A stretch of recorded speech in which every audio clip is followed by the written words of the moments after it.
Si vous n'avez jamais vu de zélote dans l'évangile, parce que le véritable zélote, ce n'est pas notre frère Serge. Moi, je suis un premier zélote. Parce que j'ai donné la définition de ces zélotes-là. Nous sommes des hommes qu'on a déjà tués depuis longtemps. Un cadavre qui marche. Alléluia. Amen. Nous saluons tous ceux qui nous suivent dans les réseaux sociaux. Que le Seigneur vous bénisse. Amen. Amen. Nous savons bien que nous allons continuer maintenant aujourd'hui, tel qu'on s'est dit, pour le thème que nous avions ouvert, c'est sur Jonas. Amen. Nous avions lu dans le livre de Jonas, du premier verset jusqu'à la fin. Amen. C'est là que nous devons normalement poursuivre nos temps. Mais suite à une réunion que nous avons aujourd'hui, nous n'aurons pas à entrer encore en profondeur aujourd'hui. Donc nous allons lire parce que nous sommes déjà dans Jonas. Mais nous allons profiter pour répondre, parce qu'on ne peut pas quand même laisser aussi des gens qui nous posent des questions de par-ci par-là, car ils nous suivent. Il y a un des frères en Algérie, alléluia, qui a posé sa question. Nous allons lire cette question. Je ne sais pas si chez moi ici.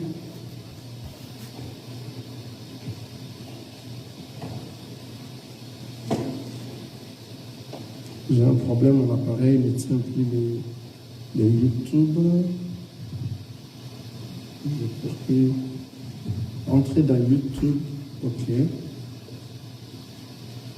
Pas chez les frères Serge Nicolas, le frère Serge. Nous allons voir sa question parce qu'il a profité pendant les questions-réponses et surtout par rapport à ce qu'on avait prêché l'autre fois. On ne peut pas quand même laisser ça comme ça. Nous devons éclaircir encore davantage. Amen. Amen. Par rapport à sa question. C'est ma première fois qu'on me suive depuis l'Algérie. Amen. Voilà. C'est un frère qui nous a suivis depuis l'Algérie.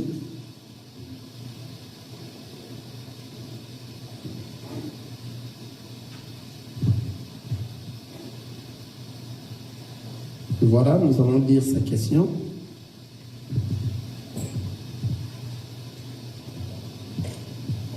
Amen. Amen. Nous lisons sa question. Merci, pasteur, s'il vous plaît. Donc, il avait posé la question au frère Serge Viocolo. Le frère Serge Viocolo est dans un de nos frères de l'Assemblée des élus de Paris. C'est un évangéliste, c'est lui qui met toutes ces histoires que nous faisons sur YouTube. Ils sont en deux. Il y a le frère Jimmy Grasse et le frère Serge Viocolo. Amen. Ce sont eux qui mettent et ils sont en train d'évangéliser la parole de Dieu au travers des médias. Amen. Voilà. Maintenant, c'est le frère Viocolo. Il avait appelé le frère Viocolo. Je vais lire tout ce qu'il a écrit ici. Amen. Amen. Merci, pasteur. S'il vous plaît, seulement, est-ce que vous pouvez nous éclairer plus par des témoins concernant le ténèbre du dedans et le ténèbre du dehors? Merci d'avance, un frère d'Algérie. Amen. Voilà, ça c'est très important. Alléluia. Voilà. Tel que nous sommes là, il y a aussi un frère qui m'a posé la question qui parle des pères. Il m'avait appelé depuis l'Australie, à Sydney, la ville de Sydney. Il y a nos frères qui nous suivent là-bas aussi. Il y a beaucoup de nos frères qui ne partent plus dans leurs églises qu'ils partaient avant. Depuis qu'ils nous ont écoutés, à cette heure ici, ils restent à la maison et ils nous suivent. Amen. Parce qu'ils ont compris, et leurs oreilles réellement ont compris que la parole, c'est cette parole qui va changer l'homme intérieur. On ne part pas à l'église pour nous faire plaisir. Alléluia. Nous partons à l'église pour écouter la parole. Or, la parole, c'est le Seigneur Jésus-Christ. Et cette parole-là va changer l'homme intérieur dans nous. Lorsque cette parole sort, ça change l'homme intérieur dans nous. Alors, le corps ne va pas accepter cette genre de parole. C'est lui qui n'a pas été appelé, c'est lui qui n'a pas été sélectionné par le Seigneur. il ne saura pas accepter la parole. Vous voyez? Alors il y a que de cela que le Seigneur avait déjà choisi avant le début de la fondation du monde. Ce sont que ceux-là, lorsqu'ils écoutent, ils vont écouter un autre son différent de ce qu'il avait écouté avant. Et il va discerner et il aura des temps pour poser des questions, afin qu'il il s'arrange dans les chemins pour retourner. Parce qu'il y a beaucoup de ces gens, comme nous aussi, qu'on s'est décidé de retourner à la maison. Amen. Alors des gens pareils sont là. Lui, il m'a posé la question de dire, parce que l'autre fois, on avait parlé, il a suivi un de nos enseignements sur la mort. Il a dit, Jésus a dit que nous ne mourrons pas tous. Donc, c'est-à-dire, tout le monde ne mourra pas. Il n'a pas compris cette parole. Là où on avait dit, tous, on ne mourra pas, mais tous, nous serons transformés. Vous savez l'écriture, n'est-ce pas? Voilà. Alors que nous puissions l'expliquer encore davantage parce qu'il n'avait pas compris lorsque j'étais en train d'expliquer ces jours-là. Amen. Je vais commencer par là. Donc, lorsqu'on dit, nous ne mourrons pas tous nous serons transformés. Ceci, il y a, l'autre fois, lorsque j'ai expliqué ça, je l'ai expliqué physiquement. Il y a une partie spirituelle et il y a une partie physique. Dans la partie physique, c'est ce que j'avais dit l'autre fois. Pendant que nous sommes dans le monde, il y aura de ceux-là qui ne vont pas connaître la mort. Et l'enlèvement viendra et ils iront. Mais nous tous, nous serons transformés. Et ceux qui étaient morts, en un clin d'œil, ils seront transformés. Le corps ici, mortel, sera transformé dans l'immortalité. Et nous allons se revêtir un nouveau corps qui va nous permettre à faire quoi? À monter et pour aller à la rencontre de l'époux. Quelqu'un a vu ça? Ça, c'est une partie de la réponse. Maintenant, spirituellement, lorsqu'on dit « nous ne mourrons pas tous », nous ne mourrons pas. Je veux que quelqu'un me dise Amen, Alléluia. Amen. Parce que les enfants de Dieu ne meurent pas. Amen. Donc là, on a parlé là-bas maintenant spirituellement. Les enfants de Dieu ne meurent pas. Ceux qui sont morts physiquement, pour nous, nous savons qu'ils sont endormis. Quelqu'un comprend ça? Amen. Lorsque le temps viendra, dans le son de la trompette, ils vont écouter cette son de la trompette. C'est ainsi qu'ils vont se réveiller pour aller où? Dans la rencontre. Mais en réalité, nos frères, les Paul, les Pierre, les Matthieu, ils sont endormis. Ils ne sont pas morts. Parce que les enfants de Dieu ne meurent pas. Qui sont ceux-là qui meurent? Ce sont ceux-là qui ne mettent pas en pratique la parole de Dieu. Et lorsqu'ils vont mourir, ce sont eux-là qui vont mourir pour éternellement, la mort éternelle, en enfer. Donc, c'est-à-dire dans le monde, ce n'est pas nous tous que nous allons mourir. Les enfants de Dieu ne meurent pas. Là, nous sommes maintenant spirituellement. Alléluia. Donc, nous ne mourrons pas. Lorsque nous mourrons physiquement, chez nous, le Seigneur Jésus-Christ nous avait dit dans Jean chapitre 11, il fallait qu'il parte chez Lazare. On l'a demandé, il a dit non. Lazare dort. Alléluia. Comme les apôtres n'ont pas compris cela, ils ont dit, mais comment est-ce que vous dites qu'il dort? Ah, il a dit, ok, pour leur dire que dormir, c'est mourir. Mourir, c'est dormir chez les enfants de Dieu. Il a dit, ok, il est mort, mais moi j'irai faire quoi? Le réveiller. Alléluia. Donc les enfants de Dieu ne meurent pas. Donc tous, nous ne mourrons pas. Quelqu'un voit ça? Mais tous, nous serons transformés, changés. Et ceux qui sont morts physiquement, et ceux qui sont, endormis physiquement, et ceux qui vont rester physiquement, nous serons changés en un clin d'œil à la rencontre de Dieu. C'est compréhensif, n'est-ce pas? J'espère que le frère a compris. Maintenant, nous réalisons encore cette question, parce qu'on ne peut pas aller comme ça. Amen. Nous devons toutefois commencer par cette question qu'on nous a posée par le frère.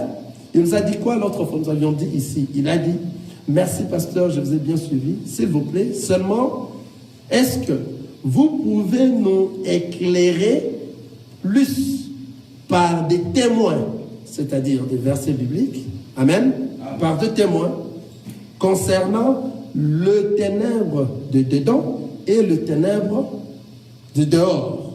Merci d'avance, un frère d'Algérie. Alléluia. Pourquoi le frère a posé cette question? Parce qu'il a parcouru la Bible. Il a regardé dans la Bible, il n'a pas vu là où on a écrit, noir et blanc. Peut-être il y a des ceux qui ont déjà vu ça, les ténèbres du dedans. Alléluia. Donc dans la Bible, on écrit quoi? Les ténèbres du dehors. Mais maintenant, qu'est-ce qui nous a amené à dire les ténèbres du dedans et les ténèbres du dehors? Alléluia. C'est dans la révélation que nous avions compris ça. Alléluia. Mais nous allons expliquer ça. Amen. L'autre fois, nous avions lu dans le livre de... C'était Matthieu, chapitre... Le frère, vous pourrez nous aider. Chapitre 8, le verset 5, j'espère, n'est-ce pas?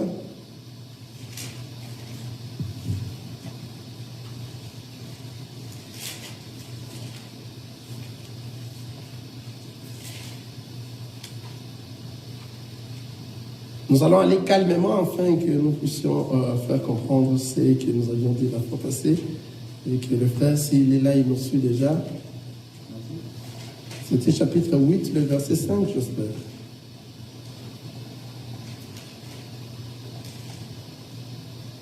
Je le relis, oui, Matthieu chapitre 8, le verset 5. Comme Jésus entrait dans Capernaum, un centenier l'aborda. Vous vous souvenez qu'on était en train de parler sur la parole. Amen. Amen. Voilà. Un centenier l'aborda, le priant et disant, Seigneur, mon serviteur est couché à la maison, atteint de paralysie et souffrant beaucoup.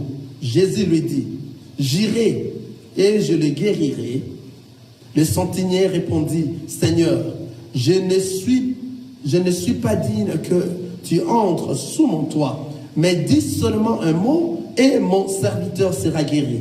Car moi, qui suis soumis à des supérieurs, j'ai des soldats sous mes ordres et je dis à l'un va et il va, à l'autre viens et il vient. Et mon serviteur fait cela et à mon serviteur fait cela. Il le fait. Après l'avoir entendu, Jésus fut dans l'étonnement. Et il dit à ceux qui lui suivaient, je vous l'ai dit en vérité, même en Israël, je n'ai pas trouvé une aussi grande foi.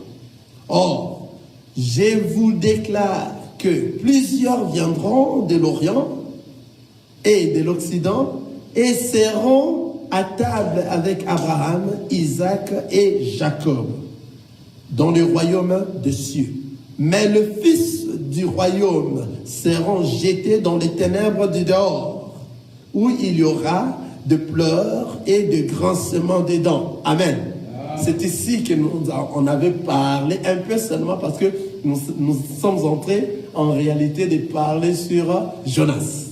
C'est de lui que nous allons en tout cas vraiment parler pendant tout ce temps. C'est d'ici que nous avions fait voir que les ténèbres du dehors qu'on a écrit ici, que le fils du royaume, il faut bien voir les Écritures, amen. Le fils du royaume qui seront jetés dans les ténèbres du dehors, en réalité, les fils du royaume ne peuvent pas être jetés. Quelqu'un est en train de voir ça? Mais lorsqu'on a parlé du fils du royaume, c'est pour cela qu'on a compris. Hein? Donc les fils du royaume sont le peuple que le Seigneur avait choisi marcher avec eux. Donc c'est Israël. Alléluia.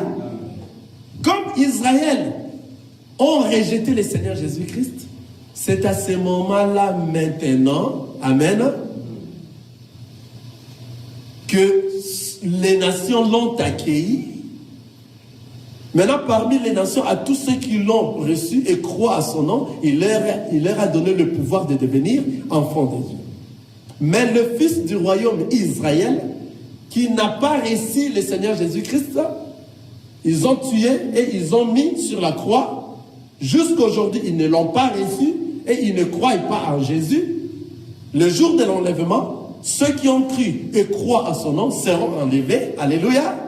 Ils vont entrer. Maintenant, ils vont rester dehors. Alléluia. Maintenant, qu'est-ce qui va arriver après l'enlèvement? C'est la grande tribulation. Dans la grande tribulation, les fils du royaume vont connaître la grande tribulation. Car les deux anges viendront pour aller prêcher les fils du royaume, donc Israël. Et lorsqu'ils vont recevoir maintenant Jésus comme Seigneur et Sauveur, dans cette parole que nous sommes en train de prêcher aujourd'hui, les deux anges iront prêcher en Israël. C'est ainsi maintenant que Israël va accepter le Seigneur Jésus-Christ. Et la parole dit tout Israël. Mais ils vont traverser la grande tribulation. Donc ça sera les ténèbres du dehors. Car l'époux est entré, alléluia, et sont restés où? Dehors. Vous avez vu comment est-ce qu'on a vu, ça? Donc, c'est-à-dire, il y aura de pleurs et de grincements des dents pendant la grande tribulation. Dans la grande tribulation aussi, c'est les ténèbres du dehors. Maintenant, la question de notre frère, c'est de savoir, tu as parlé du ténèbre du dehors et du ténèbre du dedans. Pourquoi? Vous comprenez? Un éclaircissement là-dessus. C'est-à-dire, nous, dans la révélation, nous sommes en train de voir qu'il y a un ténèbre du dedans. Tant bien qu'on a cité ici que les ténèbres du dehors. Quelqu'un est en train de voir ça? Pourquoi? Parce que lorsque vous êtes dans les ténèbres du dehors, vous avez encore la chance pour entrer dans le royaume des cieux. Quelqu'un est en train de voir ça? C'est-à-dire Israël, qui est resté, qui va traverser les ténèbres du dehors, qui est la grande tribulation, Israël aura encore la chance pour aller où? Au millénium. Israël, après avoir, la parole nous dit ceci, Israël, après avoir reçu les deux anges, et les deux anges vont leur parler de Jésus, prêcher, enseigner la parole du Seigneur. Tout Israël vont croire au Seigneur. C'est-à-dire Israël, qui vont rester, et la Vierge qui? La Vierge folle, qui vont rester, ils ne vont pas lâcher prise, la Vierge folle. Malgré la souffrance, malgré les grincements des dents, mais tout Israël et la Vierge folle ne lâcheront pas prise, jusqu'à ce que tous seront morts. Maintenant, on se réfère dans la parole de l'Apocalypse. L'Apocalypse qui nous dit, ils vont refuser de prendre les marques de la bête. Ils vont refuser qu'on les mette, le marque de la bête, au front et dans les mains. Et ils seront morts et tous décapités. Mais, après la mort, qu'est-ce qui arrivera? La parole nous dit que ils vont revenir à la vie et entrer où? Dans le millénium. Quelqu'un a vu ça? Pourquoi? Parce qu'ils étaient dans les ténèbres du dehors, qu'il est la grande tribulation. Que nous avions aussi dit que non, cette grande tribulation, c'est le ténèbre du dehors. C'est-à-dire, après l'enlèvement, ceux qui vont rester, la Vierge folle qui va rester, qui va tenir jusqu'à la fin, cette Vierge folle-là est en train aussi de traverser les ténèbres du dehors. Alléluia. Ensemble avec Israël.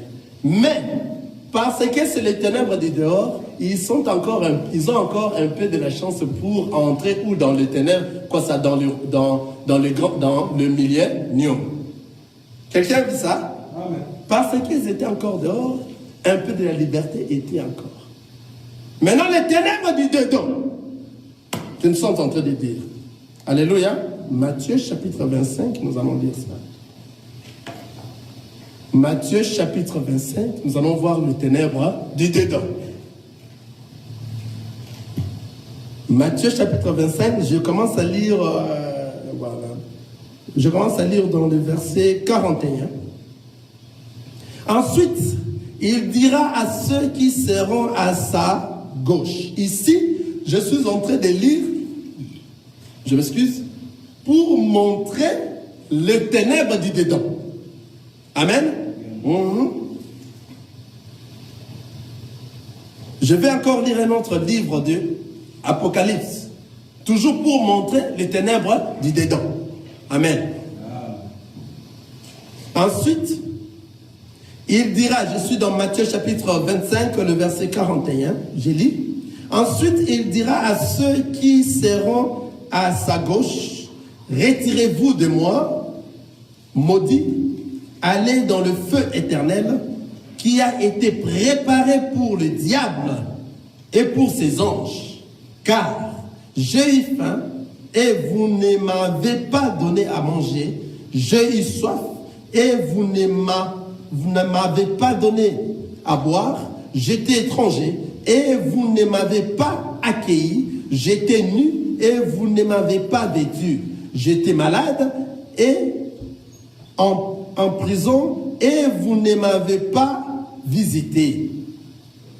Ils répondront aussi, Seigneur, quand t'avons-nous vu ayant faim ou ayant soif ou étranger ou nu ou malade ou en prison et ne t'avons-nous pas assisté? Et il leur répondra, je vous l'ai dit en vérité, toutes les fois que vous n'avez pas fait ces choses à l'un de ces plus petits, c'est à moi que vous ne les avez pas faites. Et ceux-ci iront au châtiment éternel, mais le juste à la vie éternelle. Ah! Quelqu'un a vu ça? Merci Seigneur Jésus-Christ. C'est-à-dire, lorsqu'on t'appelle prisonnier, tu es devenu un prisonnier. Donc tu n'as plus le privilège, tu n'as plus la liberté. Quelqu'un voit ça? Donc lorsque tu es devenu un prisonnier, tu n'as plus quoi? La liberté. Mais en fait, la Vierge folle et Israël qui sont jetés ici, nous avions lu aussi l'autre fois, dans le livre de Matthieu chapitre 22, on a vu comment est-ce que le chef, le patron, le roi venait pour distribuer les choses et ceux qui ont réussi et ceux qui n'ont pas voulu, ils avaient déjà leur bien, ils n'étaient pas entrés dans la maison. On a vu ça l'autre fois. C'est-à-dire, lorsque vous êtes dans la prison, vous êtes emprisonné, vous n'avez pas la liberté. C'est-à-dire, celui qui est prisonnier n'a pas la liberté. Mais regardez maintenant Israël. Et qui? Et la Vierge folle. Ils sont jetés dans les ténèbres du dehors. Mais ils avaient encore un peu de la liberté pour leur aider à entrer où? Dans le millénium. Parce que c'était les ténèbres du dehors, la grande tribulation. Maintenant ici, les ténèbres du dedans, c'est là où nous sommes en train de voir. Alléluia. Il dit quoi? Ensuite, il dira à ceux qui seront à sa gauche, retirez-vous de moi, maudits, allez dans le feu éternel qui a été préparé pour le diable et pour ses anges. Ah! Donc, c'est-à-dire les ténèbres, les temps, le feu n'a pas été préparé pour toi, mon frère. N'a pas été préparé pour toi, ma soeur. Ça a été préparé pour le diable. Mais parce que toi, tu vas suivre ce que le diable est en train de faire, tu vas l'accompagner dans le feu. Quelqu'un voit ça? Ça n'a pas été créé pour toi. Il faut refuser cela. Maintenant, c'est quel genre de feu? C'est un feu quoi? Éternel. Quelqu'un voit ça? Donc nous maintenant, qui serons dehors, quelqu'un voit ça? C'est-à-dire après l'enlèvement, nous irons au millénium, nous serons dans la liberté, n'est-ce pas? On ne sera pas prise. Mais ceux-là qui iront dans le feu éternel vont demeurer là-bas éternellement. Vous avez compris dedans? Ils seront dedans, rester là-bas éternellement. Ils n'auront plus ce privilège pour sortir. Et ils vont demeurer dans le feu éternellement. Ils sont dedans. Nous serons dehors avec la liberté. Mais ils seront dedans. Arrêtés où? Dans la prison. Ils seront emprisonnés. Alléluia. Alléluia. Nous voyons encore Saoul. C'est-à-dire, ici, on dit, à toute fois que tu fais ces choses à l'un de plus petits, tu le fais à qui? À Jésus. Alléluia. Il a pris, il a dit, ensuite, il dira à ceux qui sont à sa gauche. Nous voyons déjà la gauche, c'est la faiblesse, hein, ceux qui ont fait du mal, ceux qui ont dans le péché. Il leur dira quoi? Retirez-vous de moi, maudit. Maudit. Allez dans le feu éternel qui a été préparé pour les diables et pour ses anges. Car j'ai eu faim. Pour les égoïstes qui n'aiment pas que les autres réussissent. Ils aiment que les autres crevent de faim, que les autres pleurent, ils sont contents. J'ai eu faim et vous ne m'avez pas donné à manger. J'ai eu soif et vous ne m'avez pas donné à boire. J'étais étranger et vous ne m'avez pas recueilli. J'étais nu et vous ne m'avez pas vêtu. Alléluia. En d'autres termes, si nous montons, avoir faim ici, c'est chercher la nourriture. Maintenant, la vraie nourriture, lorsque toi, tu es devenu un véritable enfant de Dieu, c'est-à-dire, tu as enlevé les bois qui étaient dans ton œil. Maintenant, le Seigneur te donne la permission d'aller faire quoi? Enlever quoi? La paille qui est dans l'œil de ton frère. Si tu ne le fais pas, tu as péché. Quelqu'un voit ça? Amen. Donc, nous étant enfants de Dieu, le Seigneur nous a obligés de juger. Amen. Tout celui qui se dit frère et que tu le vois, il marche à la contre de la parole du Seigneur, qui a le droit de lui dire, mon frère, tu es à côté. Alléluia. Amen, ministre. Notre grand frère ne nous a pas dit cela. Si tu le laisses comme ça, parce que toi tu es déjà sauvé, toi maintenant, tout cela va tomber sur toi. Bien sûr. Ecclésiaste chapitre 3, verset 16. Il nous a placés comme des sentinelles. Quelqu'un voit ça? C'est ça la parole. Si nous n'arrivons pas à dire ce que lui nous a dit aux autres, lorsque nous sommes en train de leur voir faire du mal, leur sort va tomber sur qui? Sur nous. Bien sûr, amen. Donc si tu es devenu enfant de Dieu, tout celui qui s'est dit frère, tu as le droit. Si tu le vois sortir, tu peux l'aider. Lorsque tu parles comme ça, tu l'as sauvé. Afin qu'il puisse faire quoi? Retourner. Car toi, tu es là, tu as une mission de chercher tes frères qui sont égarés à revenir dans le chemin afin de retourner à la maison.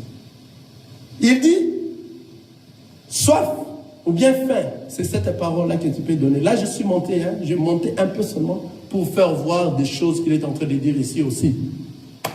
Parce que physiquement, on dit Amen. Spirituellement, pour cette écriture aussi, nous disons Amen. Spirituellement, c'est ce que je suis en train de dire. Cette famille, un de tes frères, qui est un frère, que toi tu connais que c'est ton frère, mais tu le vois, et puis il s'est dit lui-même qu'il est frère, mais tu es en train de le voir faire les choses du monde. Ah mais non, si tu les laisses comme ça, toi qui es déjà sauvé, qu'est-ce que tu es en train de faire? Tu n'es pas bon, tu n'es pas gentil. Il faut lui dire, alléluia.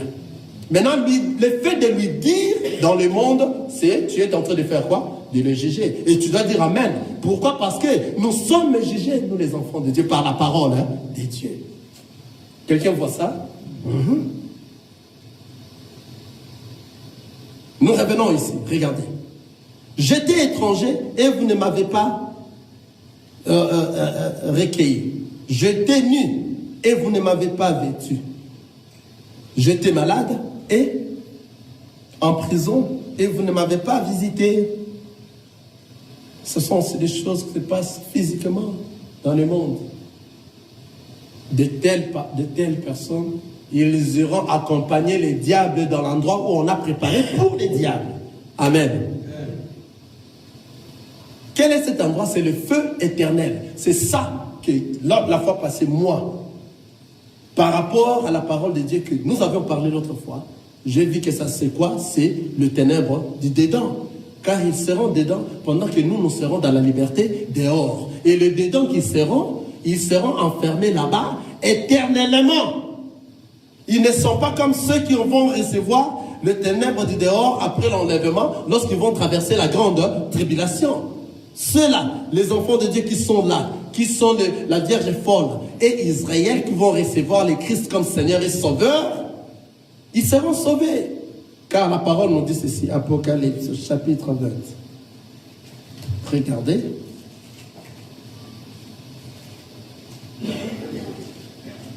Apocalypse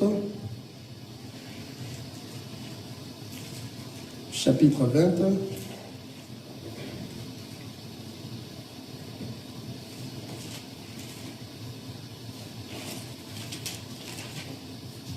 Nous l'avions toujours lu ici à beaucoup de fois, cette parole. Le verset 4. Apocalypse chapitre 20, le verset 4. Si quelqu'un peut nous la lire rapidement. Il descend jusqu'en bas. Apocalypse chapitre 20, le verset 4, nous lisons le Jésus. Et je vis des trônes, et à ceux qui s'y assurent fit donner le pouvoir de juger. Et je vis les âmes de ceux qui avaient été décapités à cause du témoignage de Jésus et à cause de la parole de Dieu, et de ceux qui n'avaient pas adoré la bête ni son image, et qui n'avaient pas reçu la marque sur leur front et sur leurs mains. Ils revirent à la vie et ils régneront avec Christ pendant 1000 ans. Amen. Nous avions vu cela. C'est-à-dire ceux qui seront jetés, Israël qui sera jeté aux ténèbres du dehors, après notre enlèvement, dans la grande tribulation, ensemble avec la Vierge folle. La parole nous dit, je le relis dans le livre, dans le verset, je peux prendre quel verset? Même le verset 4, je suis là. Dans le verset 4. Et je vis des trônes, et à ceux qui s'y assirent, fit donner le pouvoir de juger, et je vis les âmes de ceux qui avaient été décapités à cause du témoignage de Jésus, et à cause de la parole de Dieu, et de ceux qui n'avaient pas adoré la bête, ni son image, et qui n'avaient pas reçu la marque sur leur front et sur leurs mains. Ici, lorsqu'on voit seulement adorer la bête et ils ont refusé la marque, on voit déjà que c'était pendant la grande tribulation. Quelqu'un voit ça? C'était déjà pendant la grande tribulation. Qu'est-ce qui leur est arrivé? Ils revinrent à la vie et ils régnèrent avec Christ pendant 1000 ans.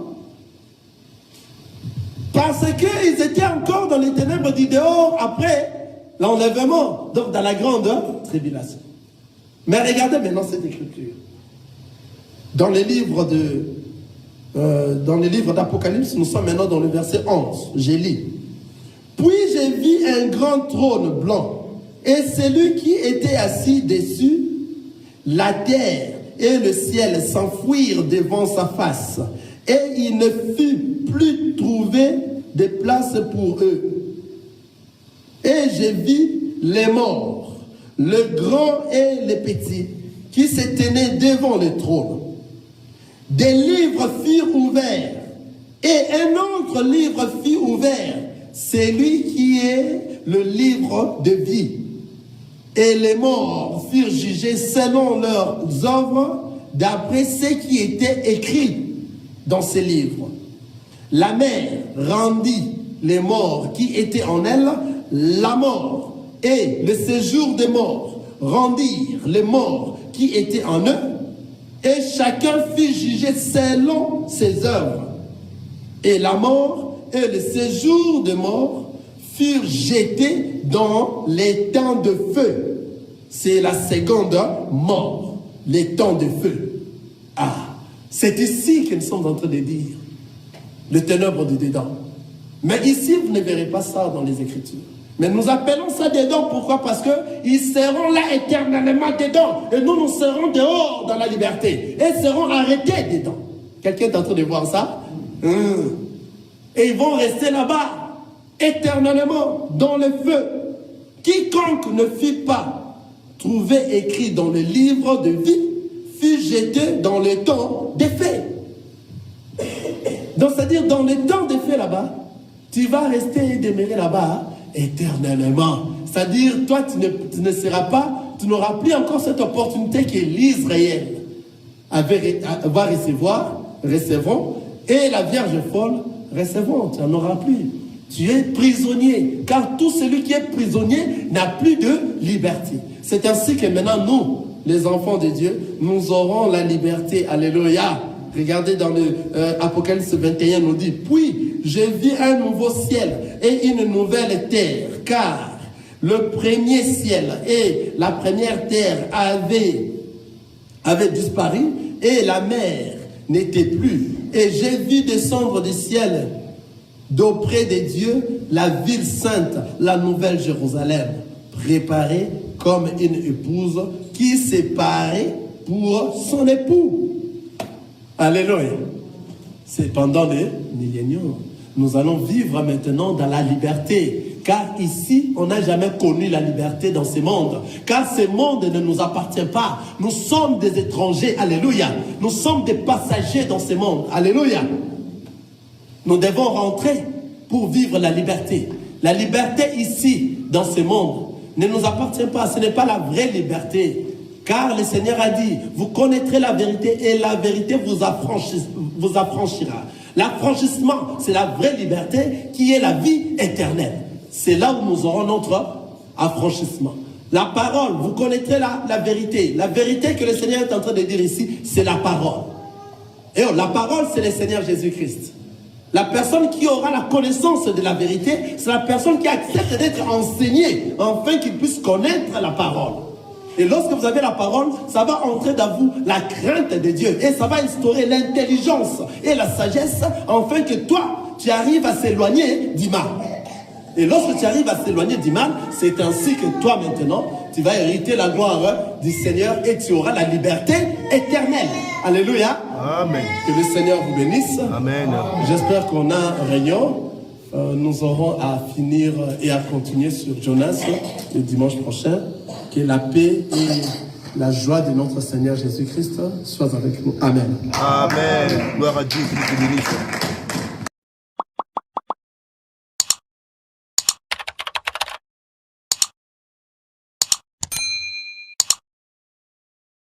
nazakomata ngai nga nazakomata